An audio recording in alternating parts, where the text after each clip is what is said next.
Start. So, in this video, I am going to discuss about alternating current. देखिए alternating current समझने के लिए पहले हम alternating current का definition समझ लेते हैं alternating current का। तो हम सभी जानते हैं कि करंट दो तरह का होता है, एक डीसी करंट और दूसरा एसी करंट। तो एसी करंट और डीसी करंट को समझने के लिए हम क्या करें कि दोनों को साथ साथ में कंपेयर कर लें। तो पहले हम डायरेक्ट करंट समझ लेते हैं और इसके बाद ऑल्टरनेटिंग करंट हम समझेंगे। तो डायरेक्ट करंट हम किसे बोलते हैं? एक ऐसा करंट जो कि हमेशा निरंतर एक ही डायरेक्शन में फ्लो करता रहे, ऐसे करंट को हम क्या बोलते हैं? डायरेक्ट करंट बोलते हैं। जैसे सपोज इसको समझने के लिए हम एक वायर लें। सपोज इस वायर का रेजिस्टेंस कुछ R है और इसको हम एक डीसी सोर्स से जोड़ दें। डीसी सोर्स एक यूनी डायरेक्शनल करंट प्रोड्यूस करता है और वायर की इस एंड को हम ए बोलें और राइट एंड को बी बोलें, तो करंट हमेशा ए से बी की तरफ ही जाएगा। तो ऐसे करंट को हम क्या बोलेंगे? डायरेक्ट करंट बोलेंगे। तो इस तरह से डायरेक्ट करंट को हम डिफाइन कैसे कर सकते हैं? एक ऐसा करंट जो कि हमेशा के लिए किसी एक पर्टिकुलर डायरेक्शन में फ्लो करे, ऐसे करंट को हम डायरेक्ट करंट बोलेंगे। तो इसको हम लिखें a current which always flow in one direction is called DC current. ऐसे करंट को हम डीसी करंट बोलेंगे। इसे समझने के लिए एक दो एग्जांपल अगर हम ले लें, हम जैसे मान लें कि सपोज हम एक ऐसा करंट वर्सेस टाइम ग्राफ हम बनाएं और सपोज ये करंट इस तरह से हमेशा एक कांस्टेंट वैल्यू का जाता है। तो ये करंट हमेशा पॉजिटिव है, मतलब कि ये यूनी डायरेक्शनल करंट है। तो ये हमारा डीसी करंट हुआ और इस करंट का वैल्यू क्या है? इस करंट का वैल्यू कांस्टेंट है। तो ये हमारा डीसी करंट का एग्जांपल हुआ। लेकिन ऐसा नहीं है कि डीसी करंट के लिए इसका मैग्नीट्यूड कांस्टेंट होना चाहिए, मैग्नीट्यूड वेरी भी कर सकता है। जैसा कि अगर हम दूसरे एग्जांपल में बताएं कि सपोज एक ऐसा करंट एग्जिस्ट करता है जिसका मैग्नीट्यूड टाइम के साथ वेरी करता है। सपोज इस तरह से एक ट्रायंगुलर शेप का हम करंट बना लें इस तरह से, तो ये भी एक डीसी करंट ही है जिसका मैग्नीट्यूड कंटिन्यूअसली टाइम के साथ वेरी करता है। लेकिन ये डीसी करंट इसलिए हम बोल रहे हैं क्योंकि ये हमेशा पॉजिटिव है, कभी भी नेगेटिव नहीं हुआ है, यानी कि हमेशा वो ए से बी की तरफ ही गया, एक यूनी डायरेक्शनल करंट हुआ, इसलिए हम इसको डीसी करंट मानेंगे। इसका वैल्यू क्या है? वेरिएबल है। तो इसका मतलब हुआ कि डीसी करंट होने के लिए डायरेक्शन हमेशा एक ही डायरेक्शन में करंट का फ्लो होना जरूरी है। उसका मैग्नीट्यूड वेरी भी कर सकता है और कांस्टेंट भी रह सकता है। दूसरा हम देखें एसी करंट। तो एसी करंट हम किसको बोलेंगे? देखिए एसी करंट और डीसी करंट में जो बेसिक अंतर है वो ये कि डीसी करंट किसी भी लोड के थ्रू फ्लो करते समय हमेशा एक सिंगल डायरेक्शन में फ्लो करेगा, लेकिन एसी करंट जब फ्लो करेगा, जैसे हम फिर से सेम एग्जांपल लें, एक वायर लें, सपोज इसका रेजिस्टेंस R के बराबर है।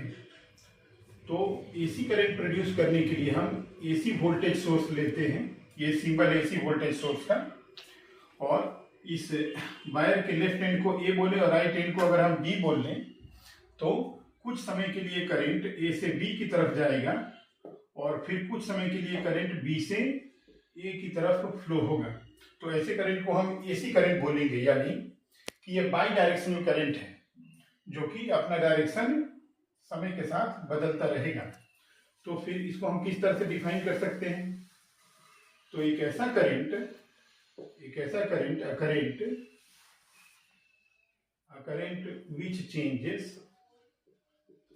which changes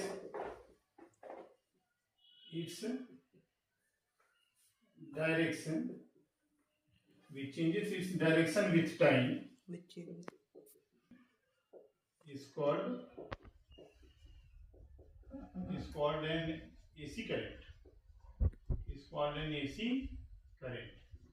अब इसको समझने के लिए भी हम एग्जांपल ले सकते हैं। तो इस पार्ट को अगर हम रब कर दें ताकि इसका एग्जांपल देख पाए हम, तो इसको समझने के लिए अगर हम एक एग्जांपल कंसीडर करें,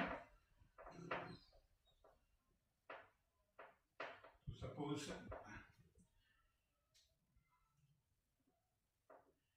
पहला एग्जांपल अगर हम कंसीडर करते हैं तो हम मान लें कि हम इसको एक करंट वर्सेस टाइम का ग्राफ ड्रॉ करें इसको समझने के लिए।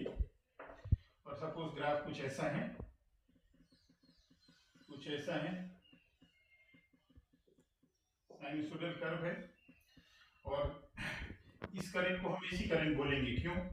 इसलिए क्योंकि इस करंट वर्सेस टाइम ग्राफ को देखें तो कुछ देर तक, कुछ समय तक ये करंट पॉजिटिव है, तो ये हुआ करंट का ये पॉजिटिव हाफ साइकिल, और कुछ समय तक ये करंट नेगेटिव है, ये नेगेटिव हाफ साइकिल हुआ। इसका मतलब ये कि करंट अगर पॉजिटिव है तो अगर ए से बी जाने वाले करंट को हम प्लस बोले तो बी से ए आने वाला करंट हमारा नेगेटिव बोला जाएगा।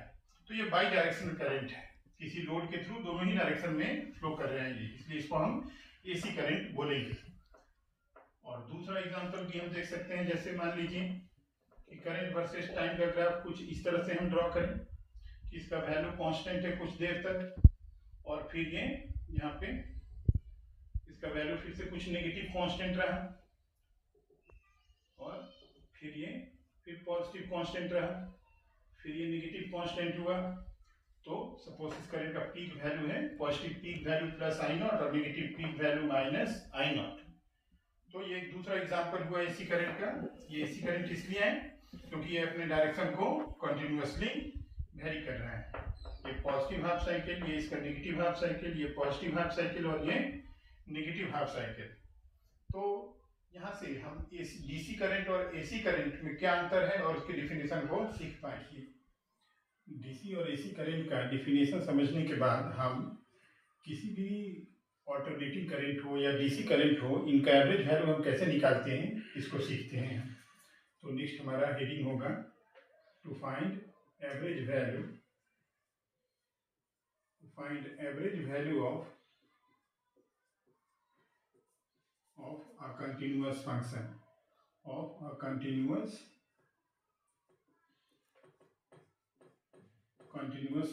ये कंटिन्यूअस फंक्शन हमारा करंट हो सकता है, वोल्टेज हो सकता है, या कोई और तीसरा फंक्शन हो सकता है।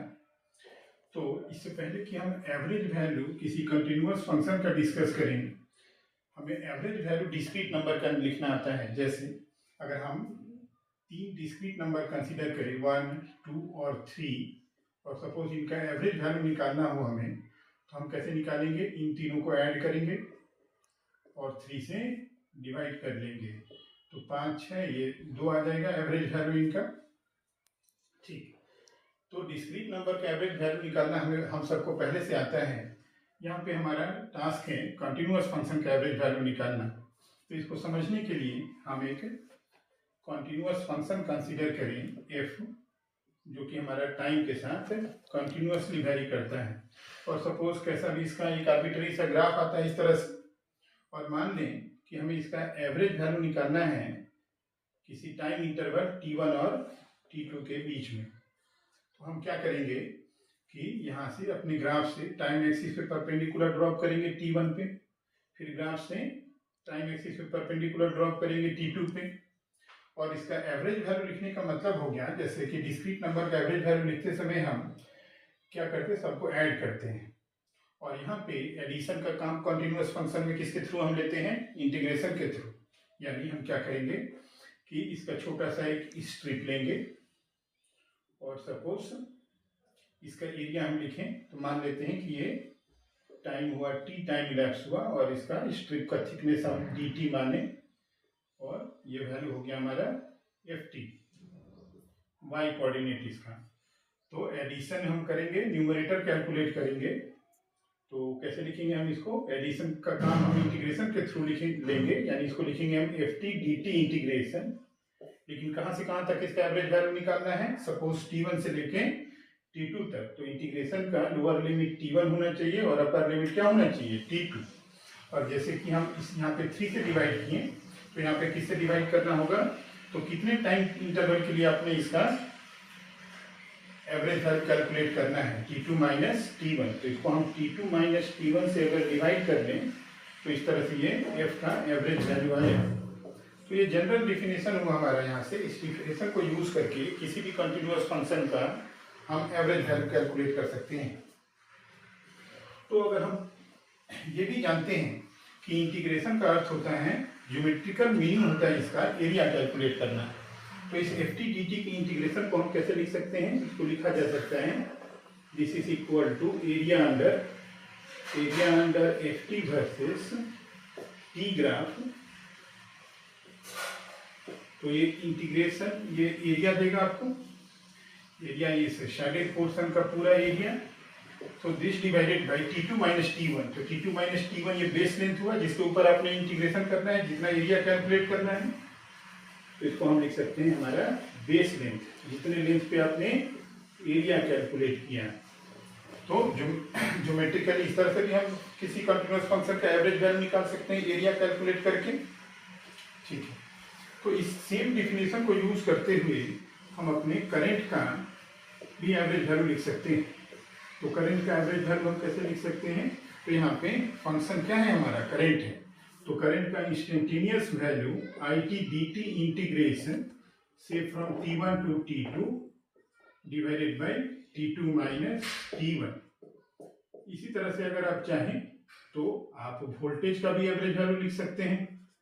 तो यहाँ पे हमारा फंक्शन को हम किससे रिप्लेस करेंगे, वोल्टेज के इंस्टेंटेनियस वैल्यू से। तो हम लिखेंगे v dt का इंटीग्रेशन से from T1 to T2 divided by T2 minus T1। तो कहने का मतलब ये हमारा बेसिक डिफिनेशन हुआ, इसके थ्रू हम करंट का, वोल्टेज का या किसी और तीसरे कंटिन्यूअस फंक्शन का एवरेज वैल्यू कैलकुलेट कर सकते हैं। जैसे अगर हम एक एग्जांपल लें, सपोज कि हमारा किसी वायर के थ्रू एक करंट पास करता है और करंट समय के साथ बदलता है, let's say I is equal to 2t², इस तरह से। तो अगर हम इस करंट का एवरेज वैल्यू कैलकुलेट करें, मान लो कि हम इसका एवरेज वैल्यू कैलकुलेट करना चाहते हैं से t equal to 0 to t is equal to 2 second. तो हम करंट का एवरेज वैल्यू कैसे कैलकुलेट करेंगे, हमारा डिफिनेशन क्या था कि हम इसके इंस्टेंटेनियस वैल्यू को लिखेंगे दैट इज 2t² और इसको इंटीग्रेट कर लेंगे कहाँ से कहाँ तक, तो आपको एवरेज वैल्यू चाहिए 0 से 2 तक, तो दिस डिवाइडेड बाई 2 माइनस 0। तो यहाँ से 2 को हम बाहर कर लें, t² dt के इंटीग्रेशन को हम t³ 3 लिख लें, लोअर लिमिट 0 अपर लिमिट 2 और 2 से डिवाइड कर लें, तो ये कितना हो जाएगा 8/3 एम्पीयर।